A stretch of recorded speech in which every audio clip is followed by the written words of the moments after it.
আমার গর্ভেই তো সে ধীরে ধীরে বড় হবে।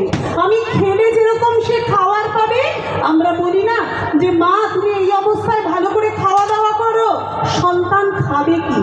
ঠিক তেমনি আমি যেমন চাল চলন আচরণ যা কিছু করব, আমার সন্তানের ক্ষেত্রেও সেটাই ধীরে ধীরে কিন্তু বৃদ্ধি পাবে। আচার্যদেবের কাছে একজন অল্প বয়সী একটি মা আসলেন। আমি সামনে দাঁড়ানো, মাটি ডাক্তার, তার স্বামীও ডাক্তার। মাটি এসে আচার্যদেবের কাছে বলছে, আচ্ছা আপনাদের স্বামী স্ত্রীর মধ্যে কখনো কোনোদিনও ঝগড়া হয়? বলে তিনি বলছেন, আমিও ডাক্তার, আমার স্বামীও ডাক্তার, কিন্তু আমাদের দুজনের মধ্যে সারাক্ষণ ঝগড়া লেগে থাকে।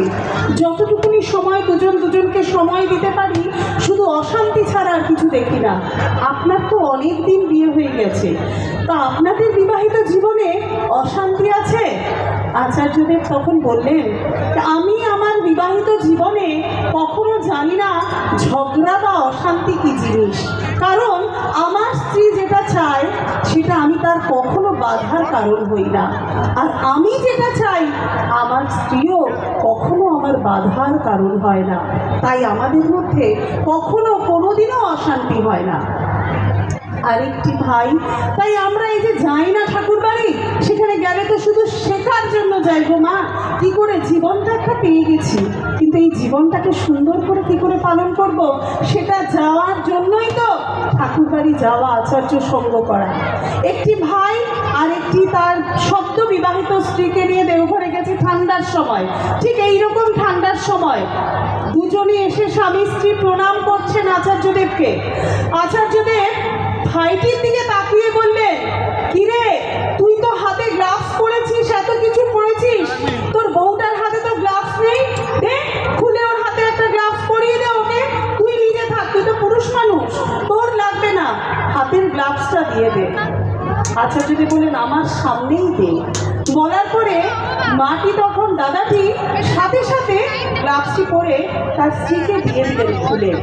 তখন আচার্যদেব বললেন, হ্যাঁ রে, বউকে যে এখানে নিয়ে এসেছিস, এদিকে তো এত দোকান টোকান আছে, কিছু খাইয়েছিস?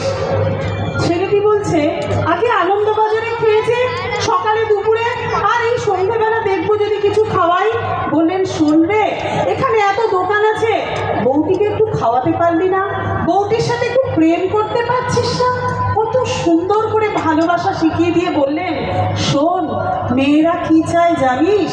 মেয়েরা চায় একটু ভালোবাসা রে, আর কিচ্ছু চায় না। ওই ভালোবাসাটা চাওয়ার জন্য সে সব কিছুকে জীবনে ছেড়ে চলে আসতে পারে, তাই তাকে একটু ভালোবাসবি। তাই আমাদের মায়েদের সত্যি বলছি, যখনই আমরা একটু ভালোবাসা পাই তখন আমাদের মনটা ভালো থাকে, আর মনটা যখন ভালো থাকে তখন সংসারটাও কিন্তু খুব শান্তির হয়ে যায়, তাই না? কিন্তু মাগো, শুধু আমরা ঘোরাফেরা খাওয়া দাওয়ার মধ্য থেকে কখনো সুন্দর সুস্থ থাকতে পারবো না। তাই আচার্যদেব কি দিয়ে দিলেন জানেন? আমাদের এই ডিপিওয়ার দিয়ে দিলেন। অর্থাৎ প্রত্যেকটা মানুষ যারা এখানে দাঁড়িয়ে আছে, বসে আছে, প্রত্যেকটা মানুষ ঠাকুরের কথা বলতে পারে, এমন কেউ নেই যে বলতে পারে না।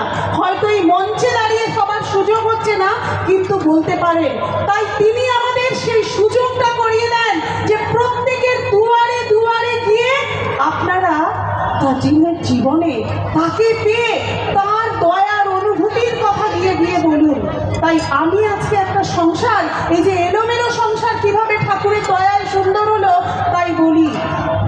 একটি বাড়িতে আমি ডিপিওয়ার করতে গিয়েছি, তারা দীক্ষিত ছিল, কিন্তু সব বন্ধ করে দিয়েছে, লকডাউনের আগে থেকেই বন্ধ করে দিয়েছে।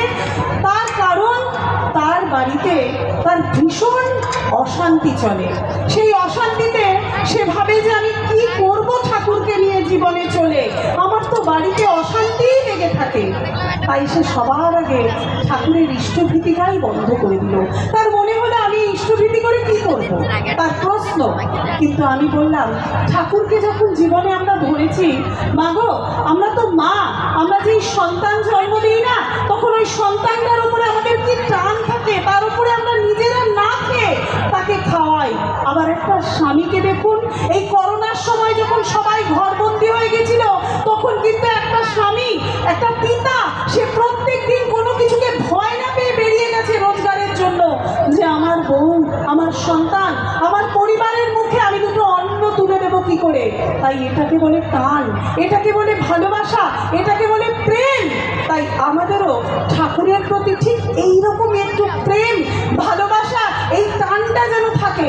সেই টানেই আমার প্রত্যেকটা দিন মনে হবে, ঠাকুর আমি তো এই তোমার এই হাতটা যে পেয়েছি না, তুমি দয়া করেছো তাই এই পূর্ণাঙ্গ শরীরটা পেয়েছি। তুমি যদি দয়া না করতে আমি এই জন্মটা, এই শরীরটাই পেতাম না, মানব জীবনটাই পেতাম না। তাই এই হাত দুটো দিয়ে না আমরা সবার আগে যে কর্তব্য করব, সেটা রান্না করি, বাড়ি করি, কর্ম করি, অফিসের কাজ করি, পেনে লিখি, যাই করি না কেন ঠাকুর, তাই এই হাত দিয়ে আগে আমি তোমার জন্য অর্ঘ্য নিবেদন করব, আগে আমি তোমার ভোগ নিবেদন করব, তারপরে আমি আমার সবার কথা ভাববো।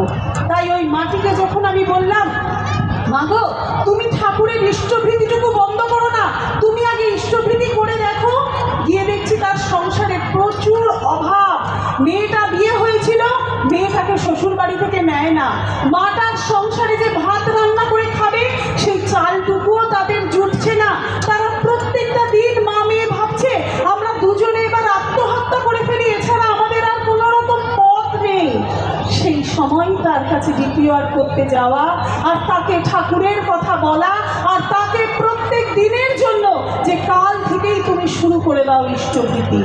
সেই মা ইষ্টভৃতি প্রত্যেক দিন করার পরে সে তার এই প্রায় 50 বছর বয়স পার হয়ে গিয়ে সে এই বয়সে একটা যেমনতর কাজ হোক সে পেল। যেখানে কর্মজগৎ থেকে তখন অবসর পাওয়ার সময় তখন সে পেল। আর তার মেয়ে, সেই মেয়েও কিন্তু একটা কাজ পেয়ে গেল। আজ তার সংসারটা সুন্দরভাবে কিন্তু চলছে। সে একটাই কথা বলে, ঠাকুরের দয়ায় সত্যি আমরা মরে যাব ভেবেছিলাম, আজ খেতে পড়তে সব পাচ্ছি। শুধু তাই নয়, সেই মাটি কি সুন্দর করে সস্তায়নে নিয়ে নিল।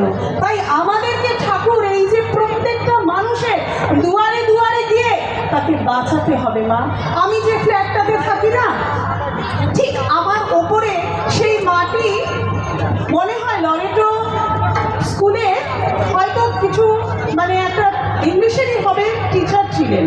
তার কাছে যখন আমি বারবার করে ঠাকুরের কথা বলতে যেতাম যে দিদি আপনি আমাদের ঠাকুরের নামটা নিন, আপনি ঠাকুরের সাথে যুক্ত হন, আপনি ঠাকুরের দীক্ষা গ্রহণ করুন, আসুন না, একলাই তো থাকেন।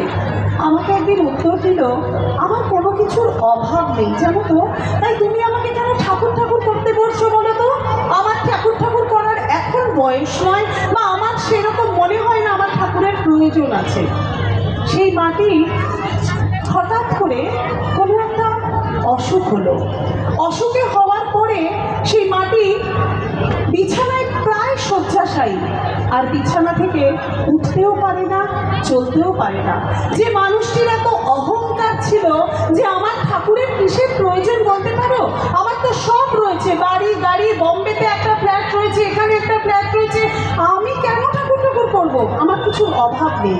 তো সেই মানুষটির যখন বিছানায় শয্যাশায়ী হয়ে গেল, তার ছেলে একমাত্র সন্তান, আমাদের ডন বস্কো স্কুল একদম বাড়ির কাছে, তার ফার্স্ট বয়, ঠিক আছে, তো সেই ছেলে বাইরে থাকতো। মা যখন আর বিছানা থেকে উঠতে পারে না, বাবা মারা গেছেন, তো সেই সময় ছেলেকে বলা হলো মা তো একলা শয্যাশায়ী, তুমি আসো, এখানে চলে আসো। মাকে কে দেখবে? ছেলেটি আসলো। মাকে যখন দেখার হলো, আমার ঠিক ওপরটায় থাকে তো সব কথাগুলো একদম শোনা যায়। সে একদিন মাকে খুব মারধর করে বলল, কবে তুমি মরবে বলতে পারো, আমার আর ভালো লাগছে না তোমাকে এইভাবে নিয়ে চলতে। তখন বলছে যে শোনো, আমি এই ফ্ল্যাটটা বিক্রি করে দেবো, আমি কলকাতার এখানে থাকবো না, আমি কোথায় বাইরে থাকি, আমার এখানে এই সমস্ত ঝামেলা ভালো লাগছে না বলে মাকে বলছে তোমাকে নিয়ে যাব, গিয়ে একদম একটা ফাঁকা মাঠ দেখে সেখানে ছেড়ে দিয়ে চলে যাব, আর তুমি ওই